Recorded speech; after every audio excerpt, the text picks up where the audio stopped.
Hello বন্ধুরা, আশা করি তোমরা সবাই ভালো আছো। আমার ইউটিউব চ্যানেল এবং ফেসবুক পেজে তোমরা সবাই কানেক্ট থাকবে। আজকে আমি এই ভিডিওটা দেখাতে যাচ্ছি যে নোটিফিকেশন হিস্ট্রি কীভাবে চেক করবে, তাতে কখন কি মেসেজ আসে থাকে তা সমস্ত দেখতে পাবে। বন্ধুরা, প্রথমে সেটিং ওপেন করে নেবে। সেটিং ওপেন করে নেওয়ার পর তারপর নোটিফিকেশান অ্যান্ড কুইক সেটিংয়ে ক্লিক করে নিতে হবে। তা আমি এখানে ক্লিক করে নিয়েছি। তারপর এখানে যে নিচে দেখতে পাচ্ছ যে মোর সেটিং, সেইখানে ক্লিক করে নেবে। আমি এইখানেও ক্লিক করে নিয়েছি।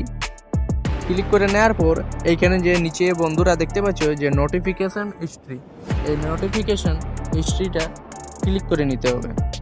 তো এখানে ক্লিক করে নিয়েছি। এখানে বন্ধুরা যে এরকম ইন্টারফেস দেখতে পাচ্ছ যে কি মেসেজ এসেছে, কখন মেসেজ এসেছে, তাই এইখানে নোটিফিকেশান হিস্ট্রি সমস্ত তোমরা বন্ধুরা দেখতে পাবে।